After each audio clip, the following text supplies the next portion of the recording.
Hey everybody, this is a short video on how I install a bolt catch for the AR-15 style lower receiver. I'm going to show you how I do it. You guys may have a different way, and that's just fine. This is the way that I found that is the easiest for me, and it reduces the risk associated with damaging the lower receiver. And when I mean damage, there's nothing that can be done here that I believe that's irrevocable unless you're just hitting things with a sledgehammer. But whenever you send these out to your customers, you want them to be as fresh as possible, and little scratches here and there just show poor workmanship, in my opinion. So without further ado, this is a vise block that I've created, and whenever it gets in the vise itself, you see it's got a 90-degree angle. That's going to present the lower receiver sideways, and better orientation for me to do these little activities. So put it in the vise, tighten it down.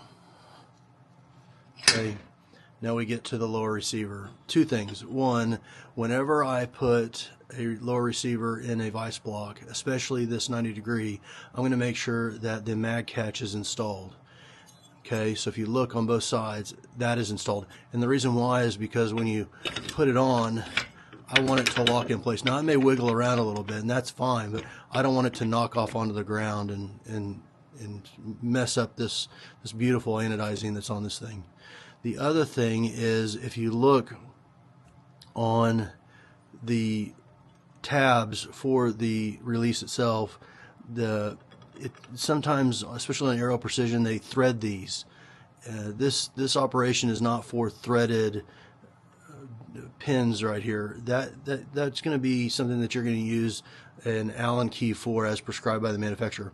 This is for the OG roll pin style receivers. I actually prefer that personally myself, because I think this is easy enough to where the added expense isn't justified. But the only thing that I do on my receivers, this is a nav gunner receiver that hasn't been completed yet, but is I like a forging and I like a flared mag well. So I'd rather spend my money on stuff like that, where you're getting more value, because you're going to be inserting and releasing that magazine many times, many cycles over the life cycle of the firearm itself. So two things: make sure you got the mag catch, make sure that you got the roll style mag release.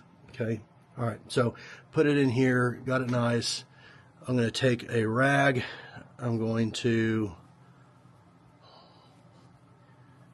cover the side so we're protecting the finish. I have my roll pin. Okay, I'm going to take just a little bit of gun oil, just a dot. We're going to set it on that roll pin and start it.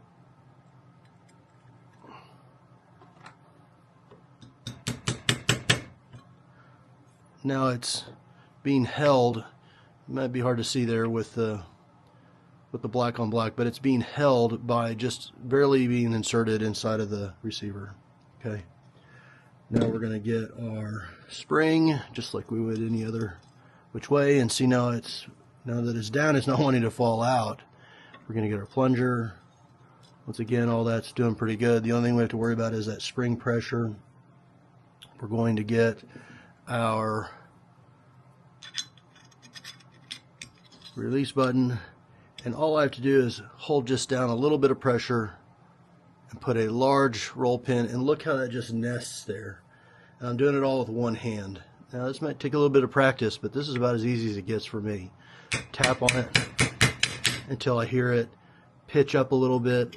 That's when it's touching the side of that, and if you see, it's just barely hanging on there. Okay, it pivots, but it's just barely hanging on there. Okay, now I'm going to drive it a little bit further home, but I'm going to wait until, I'm not going to go too far, because there's a ledge here where this feature is raised a little bit. I don't want to use this monster punch in driving it all the way home, because it might scratch that up. So we're going to transition to a smaller punch I'm trying to do this in such a way to where you can see what's going on.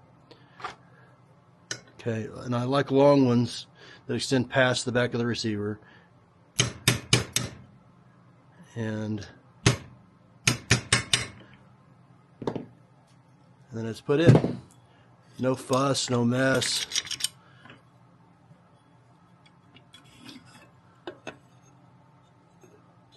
To me, that's the way to do it. So if there's any interest, I'll maybe offer these somewhere for sale. But as far as right now, this is the way I do it, and this is the way that has worked best for me. So what works best for you guys? Let me know. Thanks.